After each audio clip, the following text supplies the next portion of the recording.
各位朋友，你敢相信吗？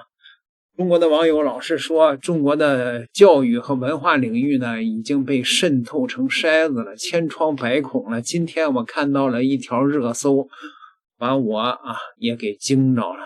一个中国的少年，初中生，自己呢喜欢研究历史，他和同学们呢就在这个网上呢找到了一些旧的当时的日本侵华时期的文件，他把它买下来了。买下来以后呢，觉得这里边非常的有价值，于是呢，他就把它捐赠给当地的有关部门了。他把这个事情呢放到了网上，就是这么一个未成年的初中生，竟然遭到了中国一些精日分子的死亡威胁，要开人家这个全家的盒，要杀人家全家。这个事情迅速的就引起了中国网友的愤怒，成了一个舆论的热搜了。当地的警方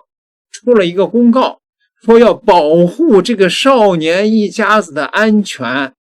难道说这不是个笑话吗？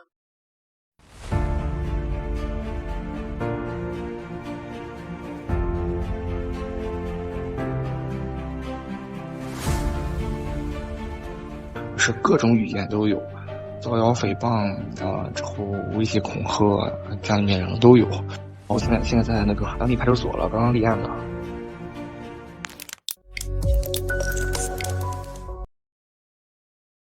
这个威胁那是相当的严重啊！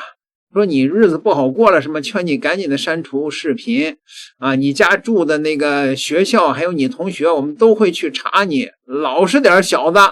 啊！这个他问你是日本人吗？啊，马上给你打出来一段日语。这个少年为这个事儿心理负担很重啊。那他到底做了一件什么事儿，让中国的这些精日分子如此的破防了呢？一份文件竟然引来死亡威胁。关于事件本身，我是真没想到，我一个未成年人竟然可以在有生之年收到日方的威胁。2026年，一个中国初中生因为在网上曝光了侵华日军的秘密罪证，竟然受到了人身恐吓。更让人后背发凉的是，这些威胁账号的 IP 地址将近70%都在国内。一个14岁的孩子不过是把历史真相翻出来给大家看，怎么就招来了杀身之祸？那些躲在屏幕后面发死亡威胁的人到底在怕什么？男孩是浙江的一位初3学生，对历史特别着迷，平时没事就喜欢在二手平台上淘各种旧书旧资料。2026年初，他从一位湖南藏家手里买到了一批侵华日军的原始文件，好几百页全是日文手写。本来以为就是些普通的老旧资料，他翻着翻着，他注意到了一个不对劲的地方，文件里反复出现一个部队番号，可这个番号在目前所有公开的侵华日军序列里根本找不到任何记录，官方档案里也查无此号。一个压根不存在的部队番号，为什么会在这么多份文件里反复出现？这孩子越想越不对劲，开始自己动手查资料。他拿了这些文件跟已经解密了国内外抗战史料一遍又一遍的比对，熬了不知道多少个夜晚，终于让他挖出了一个惊天秘密。这个查无此号的部队是日军为了掩盖细菌战人体实验而专门使用的虚假代号。文件里面清楚记录着病菌运输单据、部队调动命令、实验器材调配清单。他第一时间把这些材料送到了哈尔滨侵华日军第731部队罪证陈列馆进行核验。官方专家看完之后给出的结论是，这批史料可以填补目前官方记载的空白。一个未成年人由自己省下的零花钱买回了一段被蓄意销毁的历史，他没有拿去卖钱，没有开价讲条件，选择的是把全部史料无偿捐赠。可让他没想到的是，史料公开之后，大量人身恐吓信息涌进了他的社交账号，有让他删帖的，有让他销毁证据的，还有直接发出死亡威胁的。更让人心寒的是，经过统计，这些危险账号的 IP 地址70%来自国内。一个14岁的学生迷了这种阵势，没有删帖跑路，他选择了报警立案，并且公开表态，我不会删除任何一条证据。到底是什么样的罪证能让某些人急成这样？文件里提到的部队番号叫1855，对外挂着北侦大防疫积水部的牌子，名义上负责华北地区的防疫净水工作，可实际上呢，他是日军设在华北最大的细菌战魔窟。他们干的不是救人防疫的事儿，而是制造鼠疫、霍乱、炭疽等致命病菌，直接拿活人做感染实践，再把培育好的细菌武器投放到中国居民密集的区1943年的鲁西细菌战，就是这支部队犯下的滔天罪行。那年秋天，1855部队在山东渭河上游地区投放了大量携带霍乱病菌的跳蚤和污染水源的霍乱菌液。疫情爆发后，他们又派工兵炸开渭河大堤，让携带病菌的洪水漫灌周边村庄和农田，霍乱随着水流在平原上急速扩散，一个村接一个村的人开始上吐下泻，一天之内整户的死去。为了最大程度的传播霍乱菌，日军又乘机开展了所谓的讨伐，他们烧杀抢掠，追逐赶走老百姓，四处逃亡，老百姓跑到哪儿，霍乱就跟到哪儿。那场人为制造的瘟疫造成42.76万中国平民遇难，1500平方公里土地沦为无人区，侥幸活下来的人，几十年后回忆起当年的场景，依然是心惊肉跳。日军为了掩盖罪行，作案的时候用假番号隐藏身份，让所有罪行在纸面上找不到对应，忽略战败投降前从上到下销毁全部档案，能烧的烧，能埋的埋，同时灭口参与实验的技术人员和知情人。战后这些年，日本右翼势力忙着洗白篡改历史，把细菌战说成是正常的军事防疫行动，档案销毁了，番号是假的，部队的罪证在记录里凭空消失。他们以为这样就可以永远赖账，却没想到80多年后，一个少年从一堆日文旧档里把这些被刻意抹去的番号一个个挖了出来。不光是浙江这位初三学生，江苏连云港有个叫徐凯瑞的初三学生，2025年12月在二手平台上买学习资料时，偶然发现有卖家在出售侵华日军信件，卖家展示了多张实拍照片，还特意标注了侵华日军罪证的字样。徐凯瑞用资金积攒了400-500块零花钱，买下了5封日军家书，借助 AI 翻译工具，再结合自己学过的历史知识，他初步判断这些信是1937年日军寄往日本的家书，里面记录了日军在华北战场犯下的罪行。这些信里甲级战犯梅津美治郎的名字以及血迹、子弹、亲人等字样映入眼帘。后来经过专家鉴定，这些信很可能是日军少尉小松郎寄回老家长野县的家书，里面记录了部队住房细节，与1937年日军在河北梅花镇制造的梅花惨案高度吻合。在那场4天3夜的屠杀里，1547名平民被杀害，46户家庭被灭门。徐凯瑞把其中3封信捐给了连云港市革命纪念馆，另外2封涉及梅花惨案的信捐给了梅花惨案纪念馆。今年2月，他又花了1万块钱在网上买到了3册日军化学战资料，一共120多页。这些泛黄的纸页上写着芥子系、氯气的化学公式和致死剂量。5月14日，他和2位朋友一起把这批资料捐给了侵华日军第731部队罪证陈列馆。陈列馆工作人员表示，这批资料文物价值、史料价值极高。有人不理解，不就是几个部队番号吗？至于让那些人急成这样？你要明白，这几个番号背后藏着的是日军大规模细菌战的完整屠杀链条。那些发死亡威胁的人，那些让少年身体销毁证据的人，他们慌什么？他们怕的就是真相，怕的就是这些铁证一旦公开，日本右翼势力几十年来的洗白和篡改全都成了笑话，怕的就是历史的账本上每一笔血债都赖不掉。那么在国内发出威胁的人自己跪久了，还要拉着别人一起跪，这才是最无耻的。1938年的南京，15岁的照相馆学徒罗简在日军屠城之后偷偷冲印了大量记录暴行的照片，一个半大孩子明知道被发现就是死路一条，而把这些照片藏起来带了出去。他的那本相册后来成为南京审判战犯军事法庭的关键证据。80多年后的今天，又有一群10几岁的少年在做了同样的事。他们在二手网站上淘，用自己的零花钱买，连夜坐火车去取，然后1分钱不要，全部捐给纪念馆。日本侵华是中华民族的伤痛，是我们永远不能忘记的民族记忆。一些人总想否认这段历史，但文物不会说谎。我们要守好这些铁证。那些躲在暗处发死亡威胁的人，你们可以威胁一个孩子，但你们威胁不了一代人的记忆。你们可以销毁档案，抹去番号，但你们抹不掉42.76万条人命的血债。历史不会因为你们假装看不见就真的不存在。当时那个人威胁我的时候说了一句：“你小子最近给我老实一点，别让我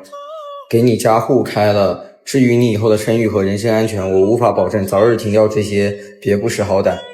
当时听到这句话的时候，我知道我并没有做错这件事情，我也并没有感到害怕。我知道我只是在为这段历史添一块砖，让更多的人去了解这段历史。当时我立刻马上就去警方报警立案了，警方的速度也很快，立马就是说去调查这件事情了。大概应该是过段时候就有结果。然后呢，就是也非常感谢这个大家网友和这个许多媒体的支持。很多人问我为什么要去购买这些东西，然后觉得给相对应的纪念馆。今天晚上我想和大家讲一下我的心里话。其实我第一次接触到这些资料的时候，我看到一些照片，我的内心里面是非常的沉重的，就是也是很崩溃的一种状态。我看着当年的那些同胞被侵略者杀害，我心里面真的特别难受。再加上这2年有很多的日本的右翼分子在那里洗白南京大屠杀，还有731活人体实验，我就下定决心，我要去购买这些史料，我要捐赠给相对应的纪念馆，让更多的人看到这段沉痛的历史真相。后面我也会继续的购买进行捐赠，让这段沉痛的历史被更多的人看见。也非常感谢大家一直以来对我的支持，谢谢大家。近期，我再次和我的同学受到了日方亲日分子的人身威胁，如果我不把相关的史料视频删掉，他就会把我和我的朋友进行开合，做出一些措施。我坚信闻一多先生的那句话，正义是杀不完的，因为真理永远存在。所以接下来的视频和捐赠照常进行，我不会删除视频，也不会停止史料的整理与征集。历史本身就不会被回避，更不该因为有人反对、有人威胁就选择闭口不谈。我依旧会坚守初心，把搜集的精华史料完整呈现，后续也会无偿捐赠给纪念馆妥善保存。大家好，我是杨宇轩。关于本人以及好友被威胁一事，总共分为2个阶段。第一个阶段就是在3月16号，经警方详细调查得到的结果是，对方是与我们年龄相仿的未成年人，发布这些言论是个人行为，并且没有对我们造成实质性的人身安全影响。经过双方的调解与思想教育之后，对方已经深刻意识到自己的错误，此事到此为止。第二个阶段就是近期收到的人身威胁，正在进行详细的调查中，结果暂时无从得知。个人的希望，这只是网友的一时兴起，而不是更深层次的黑暗。经过这2次的意外事件之后，后期如果再出现不良言论，只要不现实危及到人身威胁，将不予理会。此外，有关于少爷升学等不实谣言，希望这只是个别网友的自取正义的批判，而不是有组织有距离的抹黑。最后感谢大新闻媒体的保护性转发以及警方的大力相助，后期我会继续更新相关的内容，做到更加的科学严谨，揭露历史真相，做出公平。我再次的被这个结果震惊了呀！他自己说，警方已经根据那个 IP 已经抓住了这个威胁他的人，结果呢，那也是一个未成年人。未成年人竟然能做出这样的威胁来，